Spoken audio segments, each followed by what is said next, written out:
The regular season is heating up. New stars are emerging, and that means more opportunities to win up to 25 times your cash on Prize Picks, the most exciting way to play daily fantasy sports. Just select 2 or more players, pick more or less on their projection on a wide variety of stats, and place your entry. It's that easy. Let it fly to turn $10 into $250 with just a few taps. Easy gameplay, quick withdrawals, and injury insurance on your picks are what make Prize Picks the #1 daily fantasy sports app. Watch your favorite players and get paid doing it this basketball season. See your entries make progress during the game or make new entries for the second half and the fourth quarter. 3-pointers, assists, rebounds, and everything in between are yours for the taking. Join the Prize Picks community of more than 7 million players who have already signed up. Right now, Prize Picks will match your first deposit of up to $100. Just download the Prize Picks app and use code GET100. That's code GET100 on Prize Picks for a first deposit match of up to $100. Prize Picks. Pick more, pick less. It's that easy.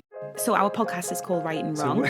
Are these your notes? These Are these your notes about what we're going to say? Anything. Nailed it. It's the short answer. So how many novels did you not finish? Oh my God, so many. It was perfect. What's she talking about? This is nonsense. Ooh, a spicy question. I love it. This is it, guys. The big secret to getting published is you have to write a good book. You heard it here first. Hello, and welcome back to the Right and Wrong podcast. I'm Jamie, and today I'm excited to be talking with ghostwriter and founder of the Pocket PhD, Emily Crookston. Hi, Emily. Welcome to the show. Hey, Jamie. It's great to be here. Thanks for having me. Well, I'm very excited to have you on. I know next to nothing about ghostwriting, so it'll be really great to get into that. But to start things off, why don't you tell me and everyone listening about what you do with Pocket PhD? Sure. Yeah. So, as you mentioned, I'm a ghostwriter.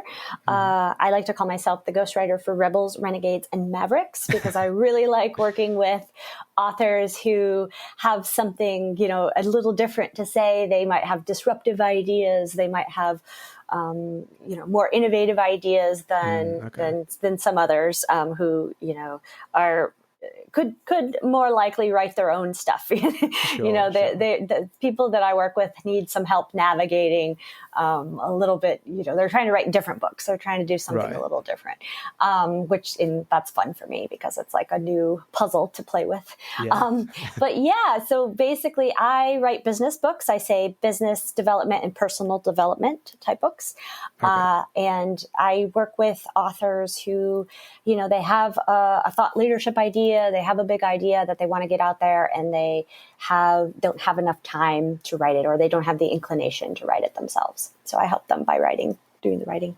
Okay, brilliant. So when you say you write business books and that sort of thing, can you just elaborate a little bit on that? Yeah, sure. So, if you have a business and you want to maybe go on the speaking circuit, or you want to have a piece of marketing, really great marketing material that you can share with clients and prospects, that kind of thing, you might want to write a business book. If you have an innovative idea or a system that you've created, I work with a lot of coaches who have systems that they've built, and they want to put it into written form. And so, it's a really nice kind of mind meld, I always like to say, because, I could never write these books myself, and the person who I'm working with, the expert, could never write the book themselves because they're too busy, doing their thing. And so it's a really great marriage of those things. But I wrote a parenting book with a pediatric neuropsychologist. I wrote a book with a pelvic floor physical therapist about the pelvic floor. Currently, I'm working on a book about, bootstrapping your business, your startup, rather than going the venture capital way. Here's another way to go, bootstrap your company. It's really fun. I work on so many different types of projects with so many different entrepreneurs and, people looking to get their ideas out there. Yeah, that sounds like quite the spectrum. And entrepreneurs all the way to like specialists and people who just want to talk about scientifics and things like that. That's great. Yes, yeah. Starting to make sense a little bit here, because you were originally in academia, is that right? You were in philosophy. Yes, I was a philosophy professor. And when I was ready to leave academia, I, didn't really know what I wanted to do. I said, well, I think I like marketing. So I actually started out ghost blogging. Someone was looking for marketing help, and it turned out that she had a small boutique website development and marketing company. So she had clients who needed blogs, and she needed blogs for her website. So I figured I didn't realize this was even a job people did for other people.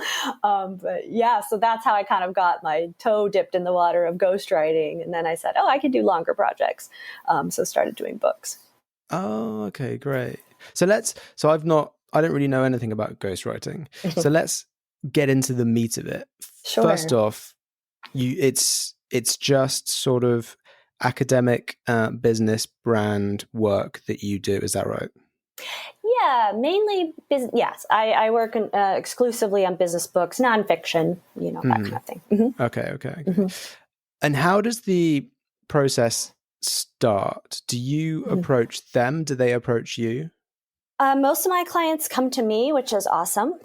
Really nice. I'm not cold calling people and saying, hey, do you have a book idea? That doesn't usually work in my experience. So they will usually reach out and say, I'm thinking of hiring a ghostwriter. Can we talk? Here's my book idea. They'll have a vague idea. And I always require them to come to me with an outline before we get started. Mm-hmm. Because I really need my authors to think about the idea before we start talking about it. If they just, have a topic in mind, it's going to be a tough go, because I really need a lot. This is a very collaborative process for me. I need them to give me a lot throughout the process. And I meet weekly with them, and, I have to kind of interview them to get out the information that we need. And if they haven't done enough thinking beforehand, it can be a real uphill climb. Right. Yeah. So I have them come to me with an outline. And the other thing is that, it's one of the challenges that I think people have when they come to ghostwriters is they're not sure in the end if they're going to feel like it's their book, mm-hmm. And so having them be so involved in the process and having them really, outline the whole thing, have the big picture in their heads, really helps them own it in the end, which is exactly what I want. So, yeah. Right. Well, it actually sounds very similar to pitching nonfiction books to publishers or literary agents, in that you have to have that outline, and that's the submission, mm-hmm. really.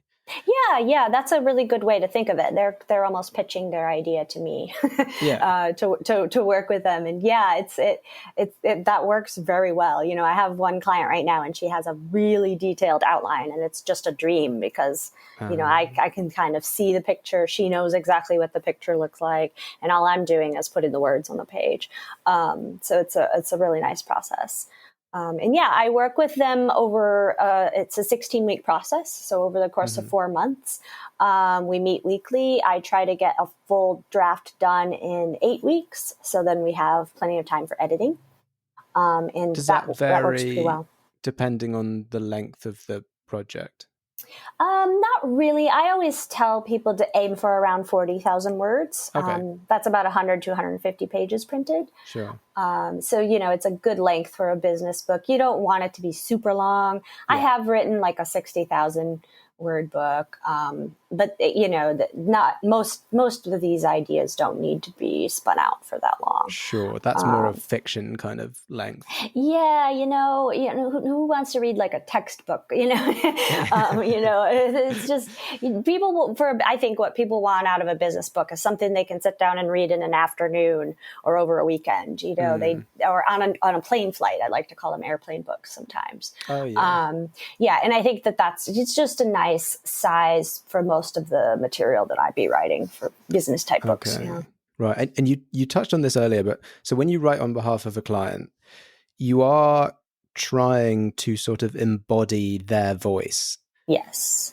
Does that do you ever work on multiple things at once, and is it hard to sort of move between those headspaces of sort of imitating how someone else would write? Yeah, that's a great question. I usually work on only one project at a time. And that's helpful. Yeah, I really like to kind of immerse myself in one project. Mm-hmm. Sometimes it's not always possible. And I will, do ghostwriting plus editing a lot of the time. So I'll be editing a book while I'm also ghostwriting a different book. Okay. I will overlap that way sometimes. But yeah, it's a little bit like method acting. I think of it that way. It can, kind of seep into my head. It's, this is like a common thing, but the book that I'm working on never really leaves my brain. I'm on the beach in Costa Rica and I'm thinking about, the book I'm going to be working on next week.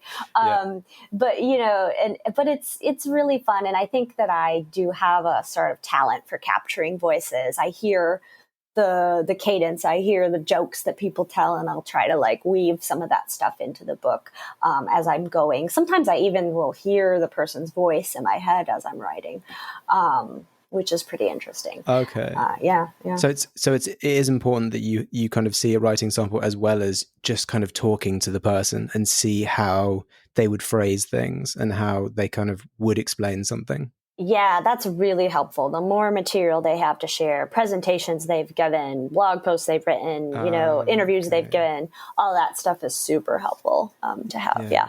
Mm-hmm, mm-hmm. And then, so my experience widely with publication, and most of the guests we have on this show, it's largely fiction. We had some non-fic, but it's the very traditional route of, literary agents to publishers, this, that, the other. But with that, there's always the editorial and sort of feedback loop to get a book ready and up to kind of scratch to be published. Is there a lot of back and forth with the drafts that you do and your clients?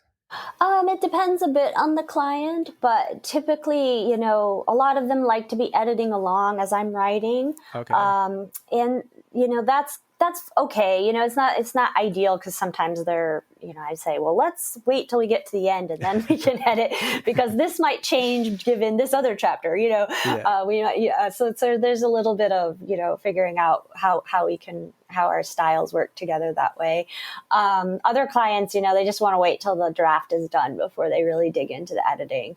And that's when I think it works the best. But yeah, during that last kind of half of the 8 weeks at the end of the project, there is quite a bit of hacking back and forth. And it's kind of fun because, they're adding paragraphs sometimes and then I'm editing and then other points, they're doing the editing on my writing. So yeah, it's pretty cool. Mm-hmm. Is it ever like a little bit strange because as you said, it's kind of like method acting and you're sort of imitating them and then they're editing and imitating. Is that kind of weird?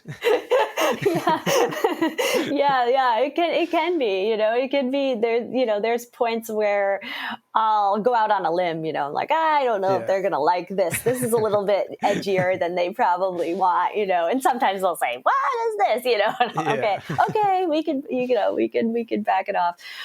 So there's a little bit of that, but I like to test those boundaries because, I think that's the power of working with someone else to do the writing is, the result should be something that is better than what you could have written yourself, and there might be these moments where, you wouldn't have thought to say it that way, but actually that's the perfect way to say it, and that's always a fun.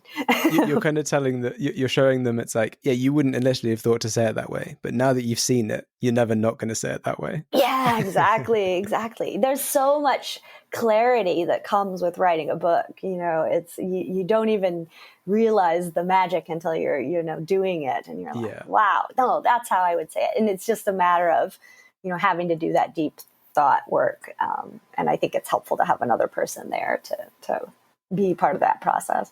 Yeah, 100%. And so it's mostly businesses or sort of individuals that you're working with. Mm-hmm.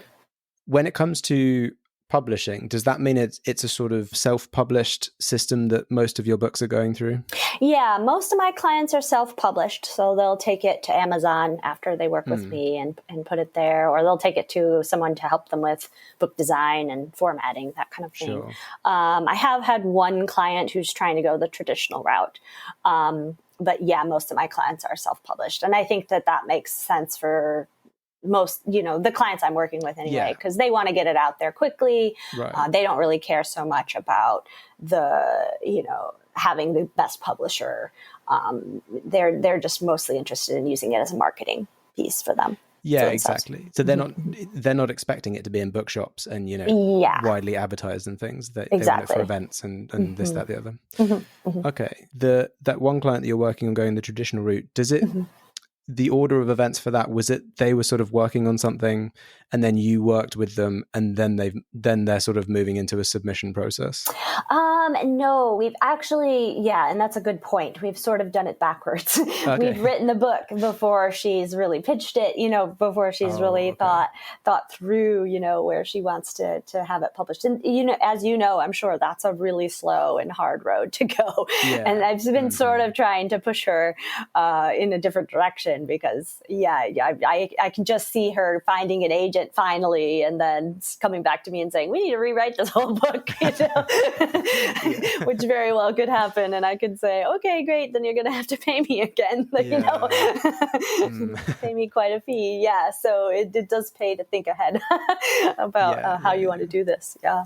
Because as I said, like the way that you kind of take on new clients, the things you ask for from them, very similar to what agents and publishers ask for a nonfiction book, because they don't usually ask for much actual writing sample. It's more about the layout and the kind of justifications and the reasonings. So yes, exactly, because they're thinking about how this book fits into their set of books and how they're going to market it and all of that. And that makes sense. And will this book sell? That's a question to ask before you write the book. I always ask my clients, the first question is, what's the business case for this book?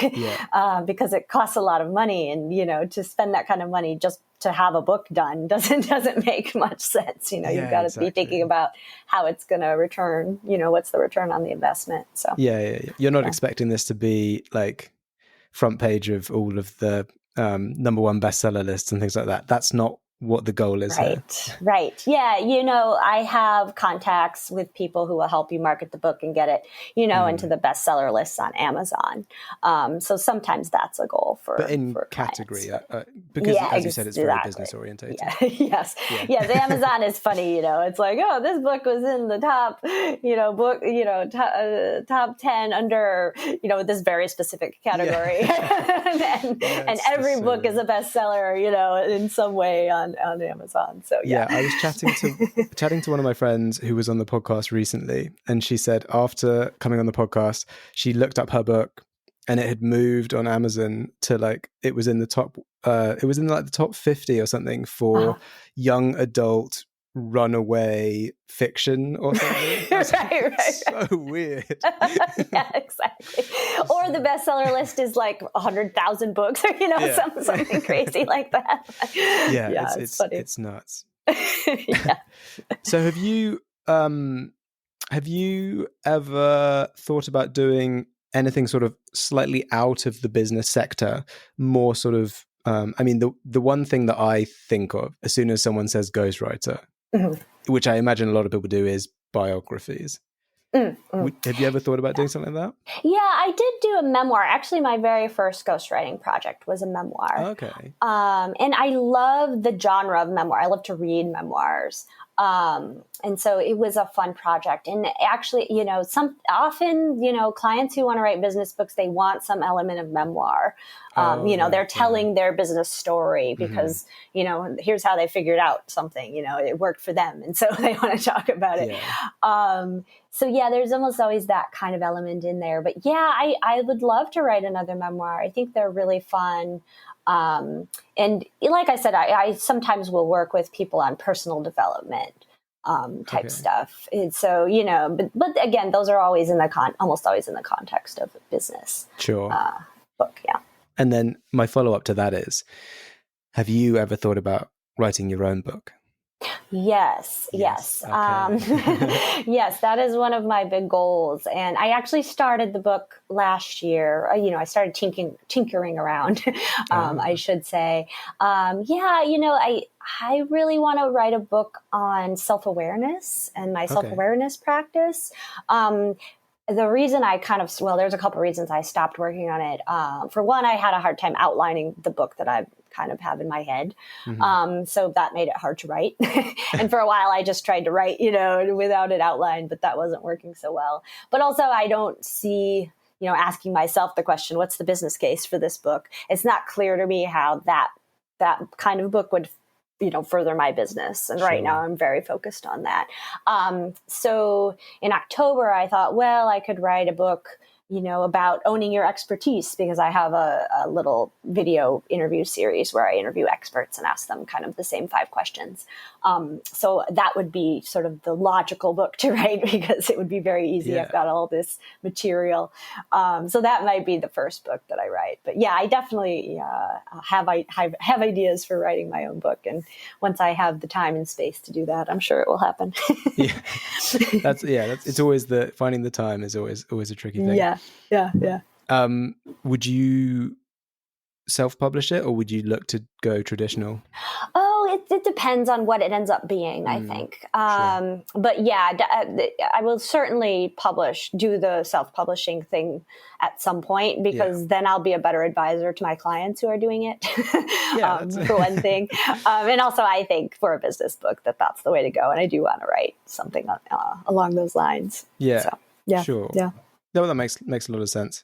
And you also have an online course. Is that still in existence? Actually, it's not. It's not. Okay. No. I had a thought about creating an online course, and I probably should take it down from the website. It was writing your book in 90 days, and I just could not wrap my head around the marketing for that thing. So I've kind of gone in a different direction since that idea. Sure. Yeah. So that feels like it was almost a book idea and then became an online course. Yes.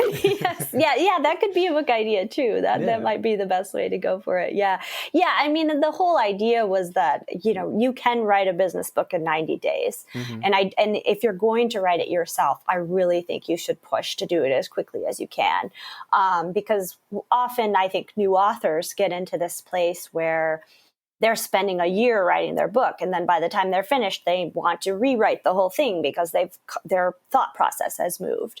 And I think of books as a snapshot of your brain. So, the best thing to do is get it done quickly, as quickly as you can. And then, you can always write another book if, the ideas change massively. But if you can get into this cycle where you're just constantly rewriting for years, and that's, not a place to be. So, yeah. I mean, it's always interesting as well. And not just with books, with like sort of any art form, watching an artist, their kind of the evolution of their, whatever they put out, from the early stuff as it goes on and on. So if you did put out a business book and you were like, this was my mentality in this year, and then you put another one out next year and you're like, this is my mentality. And these are the reasons why I changed the ones from the last, but that's so interesting. It is, and you're really sort of showing people your thought process in doing that. And I think it's great. And, a lot of the time you're building on what you've already written. It's not like you write one thing and you totally change your mind. You're like, no, what was I thinking? Occasionally that happens. But most of the time, you're building on previous thoughts, and it's cool to see that process laid out. Yeah, very cool. Well, I've learned a lot about ghostwriting, and that's I'm excited. It's much broader than I thought it would be. I don't know why, but in my mind it was just a celebrity sitting opposite someone whose face is obscured. I don't know why their face is obscured, but in my mind, because they're a ghostwriter, I guess, and they're just kind of dictating. Yeah. I'm sure that's the way it works sometimes, but I prefer to do it this way. So, I worry that sometimes the ghostwriter has never even met the person that they're writing the book about. Oh, yes. There's no doubt. There's no doubt that happens. And I have, met people who say, what do you mean we're going to meet every week? Like, I just want you to go away and write this book and go. And I don't like to work that way. It's like, it's yours and you should want to be involved in the process. I don't understand. Yeah, 100%. Ghostwriting, the idea is that you are in theory, the ghostwriter is not in theory writing the ideas of the book, right? Right. Yeah, you need to be involved if you want to get a ghostwriter. Yes. Amazing. Well, for the future of ghostwriting, what advice would you give people interested in getting into it as a career? Yeah, that's a great question. So I think what you need to be a successful ghostwriter is you need to be a fast writer. Mm-hmm. I think you need to be really adaptable. You need to be able to, take those ideas and figure out how they can, rework them and figure out how they fit into this bigger whole that you're trying to create. You have to be very creative and innovative about the ideas that are coming at you and how those are going to, fit into this bigger picture. I think the other, thing about ghostwriting is really the pricing. It's very easy if you don't have a good process to get stuck into this place where, you've negotiated a price, but suddenly this project is taking twice as long as you thought, or, something unusual comes up and all of a sudden now you're not really making out on the project. So you have to be really careful about pricing it out and making sure you can kind of stick to a deadline. I talk to ghostwriters often who say, I don't give anyone a deadline. I'm just going to work on this book until it's done. And I think, whoa, that would not work for me. Scary. Very scary. And I can't believe that clients are like, okay, hope it gets done this year. So I really like to have those deadlines. It helps me. And I think it helps the client as well, get to the point where, I can see the light at the end of the tunnel. This book is going to be finished. And that makes everybody feel good. Yeah. So I think, have a good process, make sure you're getting paid well for what it is. And it probably takes some practice, but yeah, you can definitely get there if you're a good writer. It's a really great, I think it's a great career for someone who loves to write. Yeah, very cool, very interesting career. And I think also hidden in there is some reverse advice as well. If anyone listening is looking to get a ghostwriter, make sure that you know what you are paying for and probably try and have a time limit on it. Yes. Make sure you know what you're going to get and when you're going to get it, because I know that I've talked to people who have been in trouble with ghostwriters in the past, where, they've agreed to give you something in 3 months and 3 months comes and goes and you haven't heard from them, these kinds of things. So make sure you've got a contract and make sure that everything is very clear. Yeah. Amazing. Well, that brings us to the final question. As always, the question is, Emily, if you were stranded on a desert island with one book, which book would you take with you? Oh, this is going to be funny. So my number one book for being stranded on a desert island is The Complete Works of Plato. Oh, okay. It's a big, thick, heavy, tome of a book full of, I don't know, hundreds of dialogues. Yeah. So I think I could keep myself very entertained for a long time reading all of Plato's dialogues and thinking about the ideas in that book. So going back to your academic roots there. Exactly. Amazing. Yes. A great choice. And if you don't think Plato's a classic, then I don't know. Right. Doesn't get more classic than that. Exactly. And, all the time I spent in grad school, I really only scratched the surface on all of those dialogues. So, it'd be very cool to He was quite systematically prolific, go through. wasn't he? Yes, absolutely. Or Amazing. he or whoever was, whoever was helping him, his ghostwriter. All his army of ghostwriters. Right, yeah. Amazing. Well, thank you so much, Emily, for coming on the podcast and sharing your knowledge and experience with us. It's been really amazing chatting with you. Yeah, thanks, Jamie. It was fun. And for everyone listening, to keep up with everything that Emily is doing, you can follow her on LinkedIn, Emily Crookston, or you can find her on Twitter @EMCrookston, on Instagram @ThePocketPhD, or the website, thepocketphd.com. And to make sure you don't miss an episode of this podcast, follow us on Twitter @RightandWrongUK and on Instagram @RightandWrongPodcast. Thanks again to Emily, and thanks for everyone listening. We'll catch you on the next one.